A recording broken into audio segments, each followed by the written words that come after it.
Hey, good morning, afternoon, evening, whatever. I'm Chase Cunningham, Dr. Cunningham. If you want to be formal, Dr. Zero Trust. If you want to be informal or cool for us old people. Anyway, I'm going to give you the things you need to know this week in cybersecurity. I'm reporting for Cybersecurity HQ. So, number one, if you build your information architecture, your information systems architecture this way, it won't suck. There is an article in Information Week about the top tips for a resilient zero trust architecture. Pretty solid stuff, but you'd be surprised at just how, I guess you'd call it, basic a lot of these things are, and people are still wondering what the hell. So goes through what is zero trust, the benefits, what's the architecture. It is a solid piece of work, and you should go check this thing out. There is an article as well, ZT for OT. This is an interesting for those of you that work in manufacturing, OT type environments. It's a great breakdown on what you should be concerned about and thinking as far as what's going on in those OT environments. Basically, they get into things about secure 5G, microsegmentation, et cetera, et cetera. And then there's actually a PDF on ZT for these types of networks. So I would check that out if you get time too. There's an article in EdTech magazine, EdTech, education technology, because Lord knows education folks need better cybersecurity. And they talk about the 5 pillars of including zero trust in a passwordless architecture. Nobody likes passwords. Let's get past those. There's better ways to do this. There's 100 ways to do better than passwords. So we should totally move on about that. And I personally have not been using passwords, user manager, et cetera, biometrics, whatever. Healthcare and digital security. So this is healthcaretechdigital.com, procurement, supply chain, safeguarding healthcare supply chains with cybersecurity. What they're really getting into here is some interesting stuff about how to take care of the packaging of applications, how to take care of the safeguarding of information systems all the way down to silicon. Good article. I would say that the most important thing here is to really know that the idea and concepts we have around SBOM, it's a great idea, great concept, but very hard for an organization to do at speed and scale. So know that.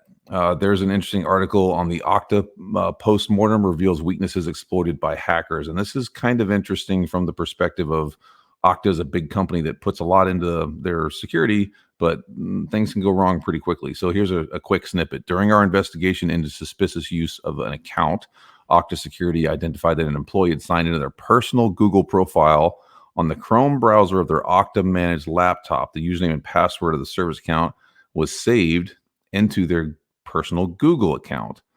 The most likely avenue for exposure of this credential is the compromise of the employee's personal Google account or personal device. So weird things that happen there, but the point being that there was stored creds that were shared, and there's an ease of use and a security controls sort of thing to deal with as well. If Okta can have this happen to them, anyone can, and Okta's had it happen kind of repeatedly. There's an article in the Wall Street Journal about the SolarWinds SEC Fallout. An SEC lawsuit against SolarWinds and its security leader divides the cybersecurity profession. U.S. Security and Exchange Commission watershed lawsuit filed last week against technology provider SolarWinds and its top cybersecurity executive, Tim Brown, is sparking debate among cybersecurity leadership. I haven't heard a lot of people that are saying this is necessarily wrong or right. Matter of fact, I can't say with any specificity, but I've been talking with someone that had really deep insider knowledge in this whole thing. Where do we go from here? Why can't we have an establishment of the issues we've talked about around negligence in cyber?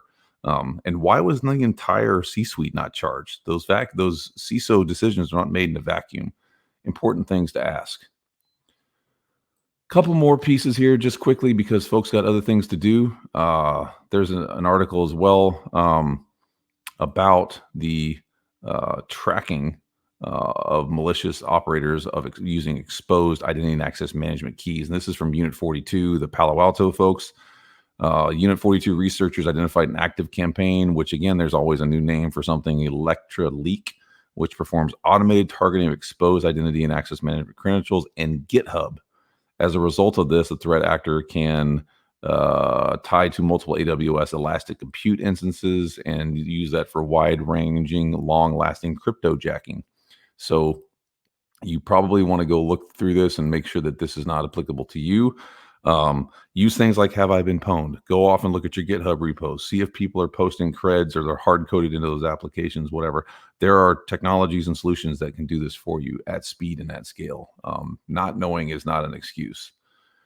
And lastly, there's a great article about strategic cyber is compliant by design. And this was come from Mark Jones, who's a senior partner at Tesserent, which I've never heard of. But the article goes through how an organization that actually approaches cybersecurity from a smart, strategic position will solve compliance as they progress, rather than trying to get compliant and then trying to achieve strategy along the other side of that equation. So, strategy will help you be compliant. Compliant will not necessarily help you enable a strategy. So yeah, and I don't know why I had my crazy cough there, but it's allergy season for me, and it just is what it is. Anyway, that's the things you need to know this week in cyber. Obviously, there's always more, but that's what popped out to me. As always, stay smart, stay safe, stay secure. I'll catch you on the next one. This is Chase Cunningham for Cybersecurity HQ.